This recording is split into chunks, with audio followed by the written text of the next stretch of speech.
So today I'm going to talk about what good wives don't talk about. What good wives don't talk about. I'm going to talk about this because lately I've talked to so many married women who are feeling some type of way about their wifery. And I thought, what a way to end 2021 than doing this video. Let's talk about this subject that we don't often enough speak on. I think right now, what's on trend is for men to be explaining to women what makes women a good wife and what they're looking for and what they expect out of a woman. Hardly ever do we hear men go in depth about what makes them a good husband, right? And if you ask them, typically they have 1 to 2 things that they will list. If you ask a man, are you a good husband? What makes you a good husband? And he'll say, I'm a provider. I'm the sole provider. I take care of my family. I take care of my family, right? That's what it is for them. And there's so much more involved when we talk about being a wife, and especially when we talk about being a good wife. So if you are in the process of getting wifed up, if you want to be getting wifed up, this will be a good video for you to watch. I'm not trying to scare anybody here. I'm not trying to stop anybody from becoming a wife. I think that it's an amazing thing to do. I don't think that it is everybody's calling. Everybody is not capable of being a wife. So I wish that people would stop trying to shame women who are not wives, right? So a long time ago, when I was a little girl, because I'm old, right? I'm vintage. I'm going to start saying that. I'm not old, I'm vintage. I had a Barbie doll. Had a Barbie. And Barbie was fly, right? My Barbie had a Corvette. She had a pink Corvette. Actually, I think mine was purple. She had a purple Corvette. And a couple years later, I got Barbie's boo thing, right? Ken. Right? Ken was fly. I thought white Ken was fly, but when I got black Ken, I was like, ooh, that's when I figured out I like black Ken better. And eventually, Barbie and Ken would get married, right? And if if y'all was broke like we were, you would make Barbie a wedding dress. They didn't buy the wedding dress for me. I made her wedding dress out of a t-shirt and some knitting. I made her veil out of some knitting because I've always been creative, right? So they got married. And since Barbie was married to Ken, I decided that it would probably be a good thing for me to get a husband, right? So this is where this typically starts for many little girls. I want to get a husband, and I want to have a baby, and I want to have a house with a white picket fence and live the American dream, what people have deemed to be the American dream, right? So I have a list of things that you need to be, qualities you need to possess if you want to be a good wife, right? Let me run it down for you. You got to be caring, kind, concerned, selfless, passionate, peace. You got to be peace, because all men want peace. Even though they come with hell, they want peace, right? You got to be peace. You have to be professional. You should be feminine. You need to know how to cook. You need to know how to clean. You need to know how to raise children. You need to be a good mother, right? You're going to have to be a soccer mom, because if you're a mom, you can't just be a mom. You got to be a soccer mom as well. You might even have to drive a minivan. No, I'm kidding. You have to be understanding. You have to be the ears. You have to be a problem solver, right? There's so many things. The list it's a scroll. Like you roll it out and it's like a whole block long of things that you must know how to do, qualities you must possess to be a good wife. Because if you only possess 4 or 5 of the things on this list, then by most men's standards, you are an okay wife. And men will wife okay wives. They will marry okay women, but they all want a good wife. And I used to be a good wife. I'm going to tell y'all later why I used to be a good wife and why I'm not a good wife anymore, or why I'm not what society deems as a good wife. Being a wife is one of the most thankless jobs I have ever had. I've been in charge of and responsible for some pretty serious things in my life, all which require me to use my brain, require me to think, be creative, you know, be powerful, be strong, be, you know, and let's never mind the fact that I was very well compensated for all of the things that I did, okay? Very well compensated for those things, okay? Being a wife is one of the most thankless jobs I have ever had in my life. And I can guarantee you that 9 out of 10 women would definitely agree with me. 9 out of 10, that's a lot. A lot. Most wives would say, yes, it's a thankless ass job, child, but somebody's got to do it, okay? There's always this thing where you're always needed. You're always required to think. And even when, I've created boundaries in my marriage and rules and spaces that say, hey, when I'm here, I'm not there. When I'm doing this, I have one day that I don't want a wife, and that's on Sundays. Okay? One day. I want to garden, I want to craft, I want to sing to myself, soak my feet, paint my fingernails, play in perfume, wigs, do video, whatever it is. And sometimes not even do videos, because sometimes it can be work. You do a video, you got to edit a video, True story. One Sunday, I was in my happy place, and that's my garden, right? I was in my happy place. And my husband was trying to start my father's truck. I don't know where my camera cue is here, so if you see me looking, that's the reason why.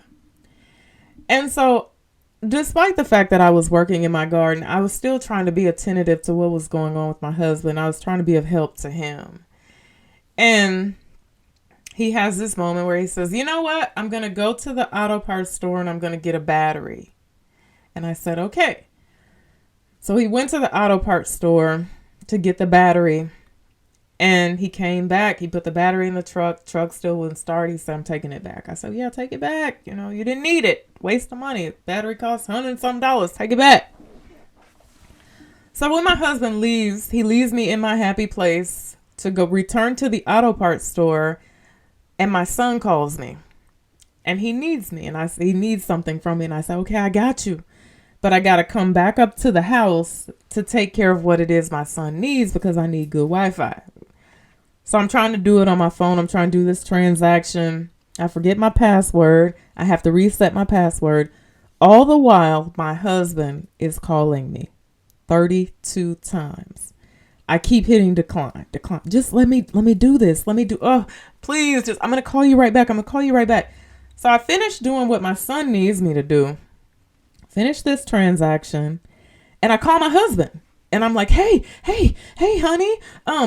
I'm thinking he's like in the trunk of someone's car or being held at gunpoint. Like, I don't know. This is a crisis. I already know, right?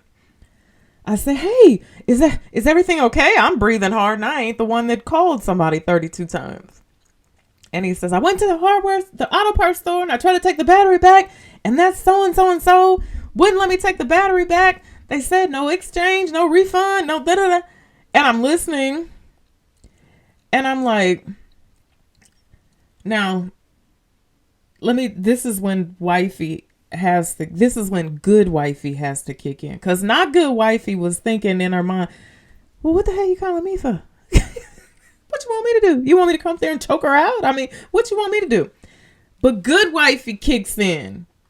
And good wifey says, honey, it's okay. Don't worry about it. Just bring the battery home. We'll find a use for it. We'll use it. We'll build a damn go-kart or a box car or something. Put a battery in it. We'll use it.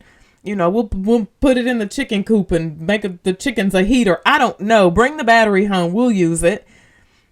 And I'm just really thinking in the back of my mind, like, but when I asked him, what you want me to do? What do you want me to? And he said, I just wanted to vent. And I was like, okay. All right. Come home, honey. It's okay. It's all right. That's good wifey kicking in, right? It's always something. Something always requires your attention. My friend said to me one day, she said she feels like her husband gets to do all the fun stuff and her children only come to her with all the hard stuff. Like she gets all the hard jobs. She has to deal with all the problems. She has to deal with all the. And I said, I used to look at it like that. But now I look at it like, okay, they all trust me to handle the hard stuff, right? They like to have fun with him. Okay, it's great. But they trust me to handle the hard stuff. And that's how you got to look at that sometimes. Although it's very taxing. So you guys know that I've been married more than once. This ain't my first rodeo. I've done this dog and pony show before, child. And I've talked about my first marriage a little bit, but I don't go in great detail about my first marriage because there are two people that are exempt in my trash talking on the internet, and that is my ex-husband and my now husband, my current husband. I have a great deal of respect for my ex-husband, and I don't have an unkind word to say about him. I feel like there is a lesson in the reason why we got divorced. And I would love to talk about that. And I would love to do a video about that because there's a huge lesson for many people to learn in what happened between us. But I have a great deal of respect for him. I have mad love for him. So I don't talk bad about him. But after we got divorced, I said I would never do that again. I was like, yeah, I'll never do this again. I could do an Oprah and Stedman with somebody, but I don't need to be anybody's wife, right? So my husband comes along and he tells me that I'm going to be his wife. He doesn't ask. He's like, you're going to be my wife. Because men know. They know. And for the women out there who don't think they know and you think that you have to spend a lot of time convincing him, you don't. They know. They know, right? They know. Like minutes in, they know if you could be wifey or if there's not a chance in hell that you could ever be wifey. Men know these things. So he wore me down, child. He finally convinced me. And I said yes. And I've shared that before. And so, listen to this. Get this, okay? The night before we were getting married. We're getting married the next day at 11 o'clock.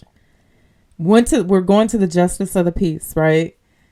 And the night before, I popped up out of my sleep at 2 o'clock in the morning. My husband was laying beside me and I said, hey, wake up. He said, what's wrong? What's going on? I said, we can't get married tomorrow.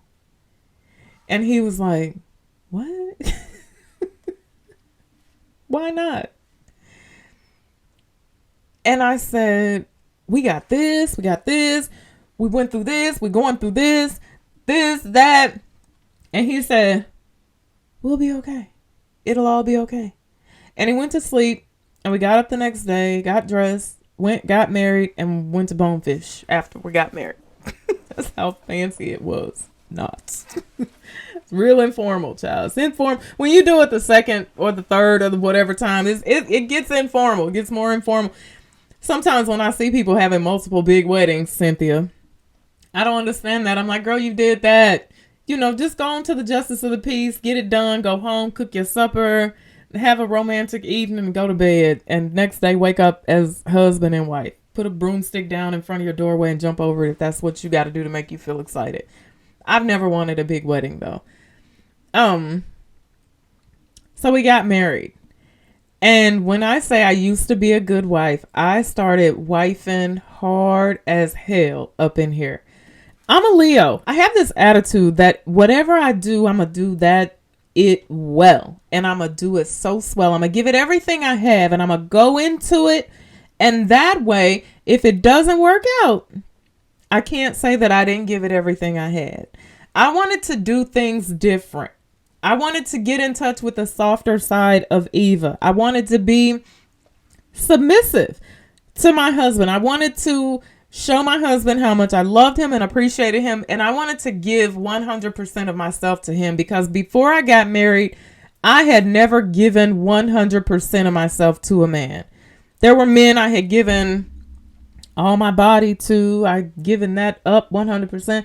Some men I had given my mind. Some men I had given piece of my heart. Some men I had never given my whole self to any one man. And that was the thing that I wanted to do different this time. So I came up in here wifing. I did a video about why I could never submit to a man in the past. And someone did a reaction video off of that video. It was a man did.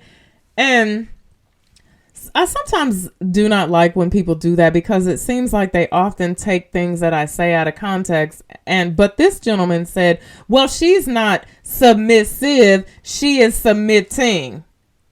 Okay, hashtag winning. You get what you pay for, right?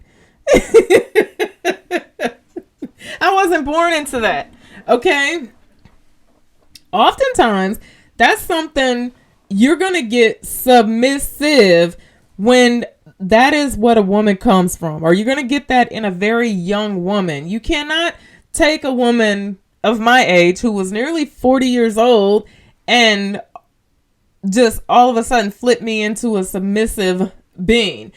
I can submit, which is a great thing, because if I'm able to do that, that speaks volumes about the way I feel about you and the growth and the change that has happened in my life because I have the ability to submit to you, right? To allow you to lead and to be the man. And I also spoke of in that video how there are a lot of men out here who want a submissive woman. You want a woman to submit to you 100%, but you haven't allowed her the space to be submissive. And every time I've even had to speak to my own husband about me making decisions about things that me don't need to be making decisions about, because sometimes my husband has been guilty of, hey, you got to talk to my wife, or, hey, what you think about? And I'm like, that's you do you, that has nothing to do with me. I don't even want to think about stuff like that. Now, most often I am afforded the opportunity to not have to think about man stuff. But there are times when I'm like, I'm trying to be, look, huh? I don't know nothing. I don't want anything to do with all of that, right? So I'm wifing. I'm cooking, cleaning. I did all the grocery shopping. I sat down at the table every month. I hand wrote out every single check that needed to be sent out because my husband was old fashioned. He was like, I don't like that online stuff. Yeah, we don't do that no more. Hand wrote out every single bill that needed to be paid, put it in the mail or took it to wherever it needed to go with his money. With that. And my husband didn't have to do anything. My husband literally had to go to work every day and wash his own behind. That was it. If we were going somewhere, I would make sure that my husband's everything was laid out for him. Starch press, jewelry, shoes he gonna wear, fragrance he gonna wear, the whole 9 yards. All he had to do was shower and jump in it. He didn't have to shop for himself. I shopped for all his clothes. I shopped for me. I shopped for him. He didn't have to do anything around this house. I made all the decisions around this house. I where decorating and all that type of stuff was concerned. I did everything for my husband, right? And I heard my husband having a conversation with one of his friends that was over here one evening, and his friend said, oh, I got to go home and figure out what I'm going to eat this evening. And my husband said, it sure is nice not to have to even think about stuff like that. And I said, oh, okay, so he knows. Okay. So I'm doing all of this and still doing what I do to make money and, still keeping it all together every day and still looking good. Because I left off my list, if you're going to be married to a man, a high value man, or a man who has means, money, there are things you're going to be expected to do. You're going to be expected to entertain people. You're going to be expected to go to his functions and social gatherings and balls and after fives and dinners and all this type of stuff. And you better damn well look good while you doing it, so much. And there was so much on my plate, And so one day I sat down and I said to myself, I said, ooh, I'm tired. I'm tired. And marriage is not about everything you give is not everything you're going to get back, right? It's not about that. And it's not even about doing something to receive something in return. But at some point in time, there has to be some reciprocity, right? And I started thinking about when was the last time that my husband did something for me? Just for me. Not for us, not for the house, not for the kids, not for the business, not for just for me. And I couldn't come up with anything, right? So I started to feel some type of way because I just needed somebody to say, hey, how you? How you doing? You need anything? You good? Can I do something for you? Or I just needed somebody to go out and do something for me, it's something genuine and something that took a little bit of their time that I would 100% definitely appreciate, right? So now I start to get a little bit rebellious, okay? But I want to know some things first before I full on rebel because, again, I told you I'm a Leo. I'm not into all that zodiac stuff, but I know one thing to be true. I am a Leo. And when Leos watch me, Leos know I'm Leo. Leo women always ask me, you a Leo, aren't you? Yes, absolutely. So I have a conversation with my husband one day. I say, are you happy? And he says, yeah, I'm happy. Absolutely. I said, okay. And I said, am I a good wife? And he said, you're the best wife. He said, I may not show you I appreciate you, and I may not tell you, but I tell people all the time. Now listen to this, okay? I tell people all the time how great you are. I tell people how much I appreciate you. I tell people about all the wonderful things you do, but he had never told me. I'm not people. I need to hear it, I need to hear. Men need validation. They want, they want to be appreciated. They seek validation from their spouse. I wanted that from him. And then I said, are you a good husband? And he said, yeah, I'm a good husband. I said, what makes you a good husband? And he said, well, you can go to Neiman's Marcus whenever you want to, can't you? That's my husband's country, y'all. Said, Neiman's Marcus? What the hell does that have to... I went to Neiman's Marcus before I met you. I couldn't go as often. Now I'm going to keep it a buck about that. But I went. And I probably appreciated going more. Because it was on my coin. Appreciated and respected it more. And it didn't happen as often, right? So I'm a big communicator. And I'm a talker, right? Y'all see, we 24 minutes and 28 seconds into this video. I'm a talker. And I had to start learning what to talk to my husband about and what to not talk to my husband about, what to talk to my girlfriends about. Because I think sometimes as women, when we blur the lines, we start to feel like men don't care, right? They don't care about what we're feeling or what we're concerned about or what we're interested in. And it's not that sometimes. It's just not man stuff, right? And they don't want to hear about it. So I started communicating a little bit less with him about those type of things and a little bit more with my girlfriends, but not personal stuff about what was going on in our marriage, just things that I was thinking and feeling and, wanting to talk about. But I like to do these little exercises and things. And so one night I took a piece of paper and I tore the piece of paper in half and I said, you write 5 things on this piece of paper that makes you a good husband. And I'm going to write 5 things on my piece of paper that makes me a good wife. Okay. Now I'm writing and writing and writing and writing.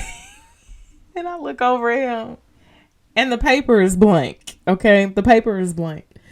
So about 20 minutes in, I start to get an attitude, right?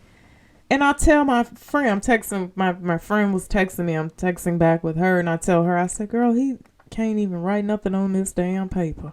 Paper blank. I took a picture of the paper.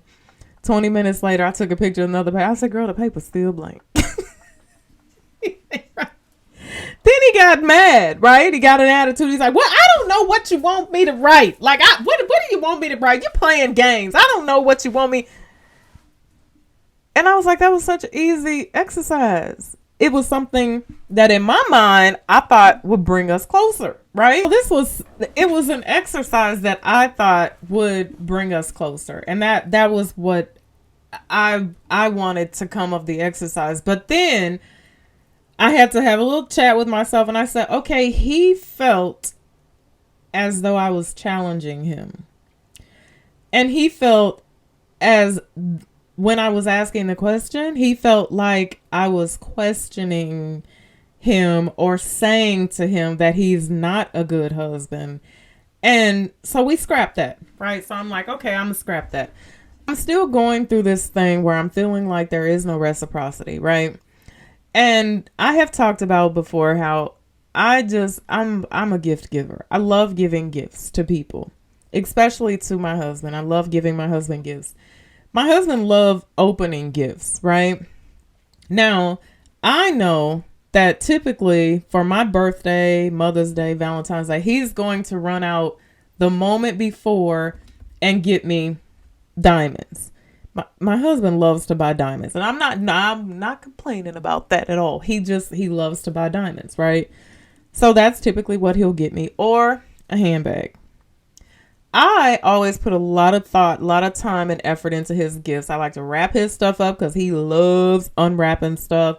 But for his birthday, he knows he's going to get good gifts. Father's Day, he knows he's going to get good gifts.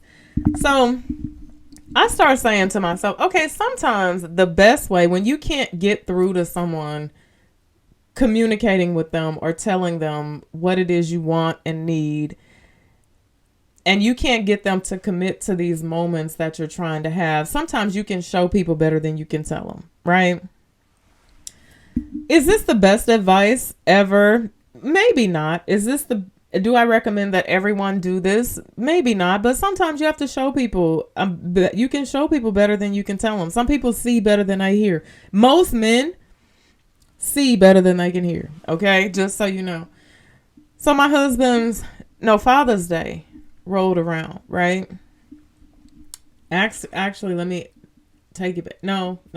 Yeah. Father's Day. We're going to start with Father's Day because I did get him something for Valentine's Day. I said, I'm watching how I get treated when it's my special day, how it's always an afterthought. Whatever he asks me for, I get it. I'll always say, hey, what do you think you want for your birthday? Add on to it. I think about something that he absolutely needs. And so I said, I'm going to start showing him how I feel. So Father's Day rolled around. And I went to the Walgreens and I got mahogany because that's the only kind of greeting cards I buy. And I got him a greeting card and I wrote Happy Father's Day in that joker and I gave it to him. I said, Happy Father's Day. No special thought, no gifts to, proceeding, no stuff piled up in a corner for you to tear open for Happy Father's Day. And he was like, I think on Valentine's Day, actually, Amazon was late bringing, Amazon was late bringing his gift, right? So on Father's Day, he was kind of like looking for the Amazon man. And I was like, yeah, did you like your card? Yeah, okay. I think I cooked supper. We ate supper out in the garden. His birthday came. Happy birthday to my husband, I said. Happy birthday. And he like, what? Like, I could see, and his birthday, it got real, okay? I watched his attitude go to SHIT on his birthday. He got his card. I didn't even cook on his birthday. And he was in a really foul mood. And I was like, are you good? And he was like, yeah, I'm all right. But I knew what it was, right? I knew exactly what it was. I never said a word. I never said a word about it, okay? I'm not being vindictive. There has to be some reciprocity. I take my time, my money, my effort, my heart, my brain. I go out. I make sure that you can be happy on all of your special days. But when it's my special day, it's an afterthought. No. So I did a video about our anniversary. Our anniversary was next after his birthday. Huge. I talked about the watch I wanted. Got me Tiffany's bracelet and earrings, had a dinner catered, laid everything out. Amazing. Then my birthday is about 15 days after our anniversary. MacBook, this, that. I was like, all gifts my husband would never go out on his own and purchase, right? But I had to show him. And then one day I did tell him, I said, you know how I didn't get you anything for Father's Day and for your birthday? And he was like, yeah. And I said, well, here's why. And he said, I know. I figured that out. Because it's not about the gifts, right? Someone can make something for me. My husband could make this and come hand it to me and say, girl, I spent all day. I made it. I'm going to be like, oh my God, do you know what I'm going to do with this? I'm going to get a little picture. I'm going to put some Mod Podge. I'm going to glue the picture behind there. I'm going to put the picture. It's time, it's thought, it's effort. Don't always let me be an afterthought when you're always the first thing I think about when I get up in the morning. If I'm making coffee and my husband loves cream, he loves Almond Joy creamer in his coffee. I can take cream or leave cream, right? But I prefer to have it, especially when I'm drinking coffee at home.